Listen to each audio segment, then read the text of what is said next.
Bangladesh is known to be one of the most densely populated countries, but its politics is even more dense. And today, that's exactly what's being put to test. Bangladeshis across the country voted to choose their next Prime Minister. But in the lead up to that, the country witnessed violence, protests, and serious rigging allegations.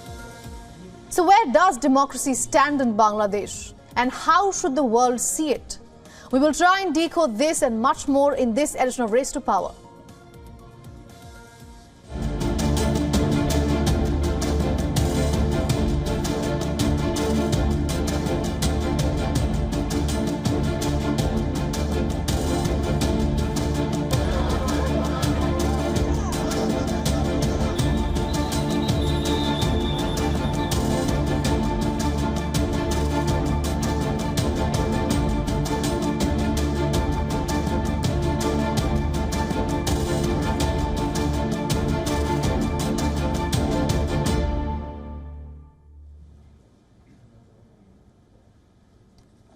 Now, the voting of Bangladesh's 12th parliamentary election has concluded and the votes are being counted as we speak.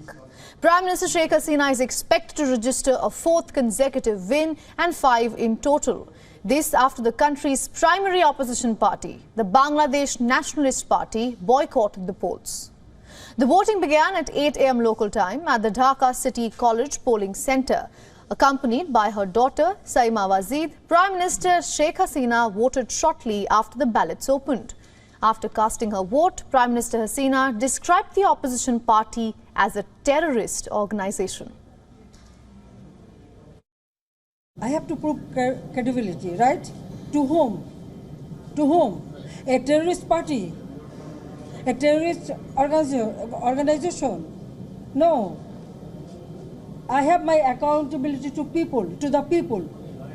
Whether people accepted it or not, whether they have accepted this election or not, that is important. On the other hand, the BNP has blamed Prime Minister Hasina of not conducting a fair election.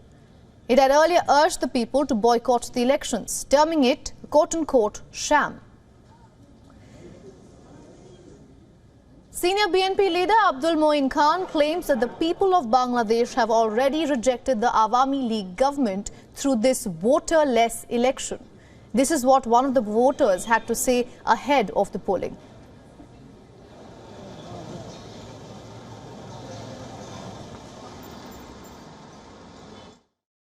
Vote দিলাম না আঙ্গ পাড়া মানুষ ওরাই মাইরা দেয় আঙ্গুর গোষ্ঠী আছে বুঝো গোষ্ঠী আছে ওরাই দেয় আমি দিবার পাই না যা এবার গেলামই না কথা বুঝছো গেলামই না যা ভোট তোরাই দেখা Now earlier today, several protesters took to the streets in Dhaka.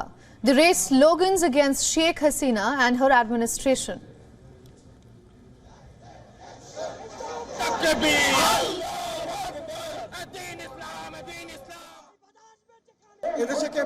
Normally the people are supposed to decide who will be the Prime Minister, who will be the members of the Parliament. But in this election, there is no such thing. The people of Bangladesh already know who will form the government. People don't have a choice here.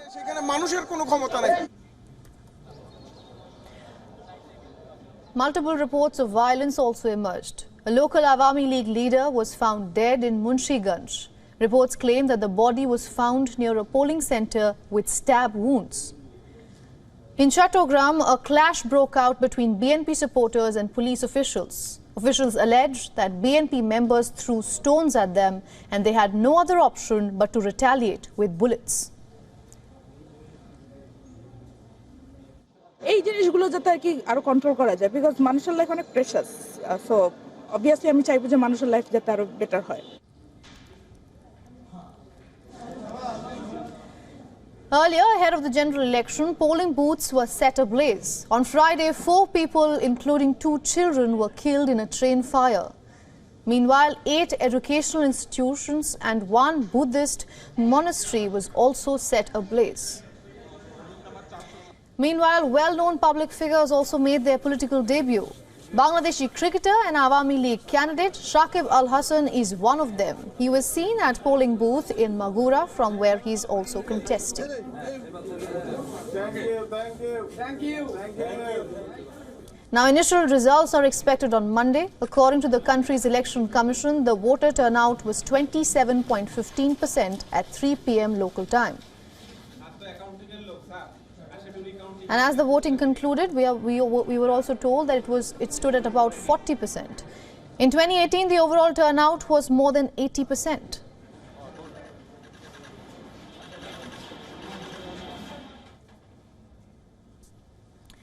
And now we bring you a voice from the opposition. To understand their perspective, we earlier spoke to former Bangladesh Nationalist Party leader, Barrister Rumeen Farhana. She spoke about how the election has ironically turned out to be nothing but a one-sided contest between the Awami League and candidates that support the Awami League. Election that government is trying to portray is not an election at all. It was all set before as if, who's going to be going to form the government, who will be the prime minister, who will be in the opposition. Everything was all set. So it's not an election in the eye of law, according to me. So far I'm concerned, I don't consider it as an election. It was Awami League versus Awami League nominated candidate versus Awami League dummy candidate versus Awami League alliance candidate versus Awami League supported Jatiyo Party candidate. I heard that our Prime Minister was saying that she will consider this vote as an acceptable one if people accept this vote. People did not. The voter turnout is so low that clearly shows that people refuse to accept this vote. They clearly understand that whoever he chooses, he ultimately gives his vote to the vote symbol. So it doesn't matter. It won't make any difference. It won't give them any, choice to. It doesn't give them any option to choose. Now, to give us more perspective, we are being joined by Dr. Devapriya Bhattacharya from Dhaka. He is a distinguished fellow at the Center for Policy Dialogue. Welcome to the broadcast, Dr. Bhattacharya. Evening. Do you think the Bangladesh Nationalist Party's boycott does more harm than good to the people of Bangladesh? I think the day had been eventful, but thankfully less violence that many of us were apprehending. So from that point of view, that there is some comfort. But the fact of the matter is, at the end of the day, this event which we had today, the special electoral exercise, did not really solve the fundamental problem which is afflicting the country.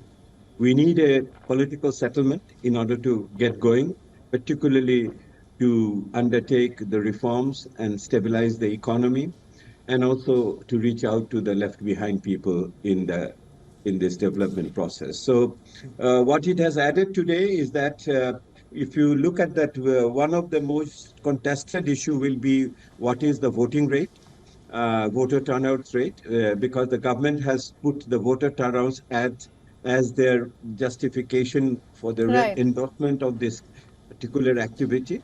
But as you have just mentioned yourself, that at 3 o'clock it was 27.5% or something like that, but by within an hour it jumped to 40%. I think this will one issue which will create a lot of controversy. On the other hand, if you see the issue of apart from voters turnout, the issue of vote rigging or withdrawal of candidates, frustrated candidates in the middle of the election, or for that matter, there have been at least two centers in Rangamati, the Chittagong Hill Tract, the troubled area, where not a single vote was cast in that sense. So I think the issue has not been resolved, which is afflicting the country. The country is facing that electoral, the dilemma. And more importantly, now we are going to have another group of people contesting this whole electoral activity. There will be the defeated candidates, both from the ruling party and their allies. Right. You mentioned that at 3 p.m. it was about 27% the voter turnout, and then at 4 o'clock it was about 40%. So there was a massive jump within 1 hour, and that might create some controversy. How are you reading that? I think if you go back into the history, there had been a 40% number making round even before the election.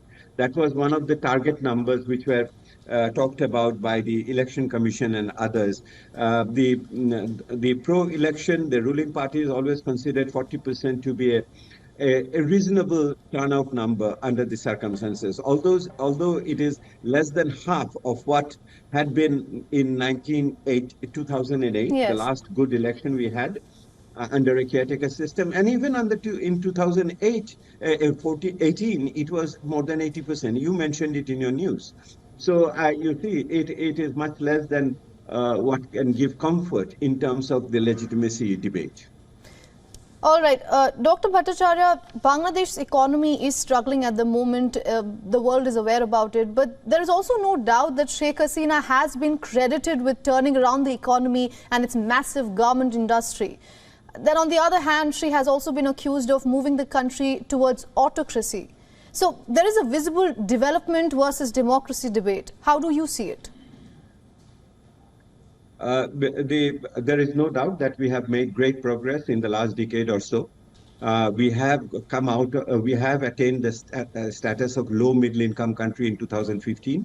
We plan to get out of the least developed country group in 2026, and we do have great aspiration for 2041 to become a high middle income country, if not a high income country. So I think that is very much out there, and there is material basis to think that these are not just creating castles in the air.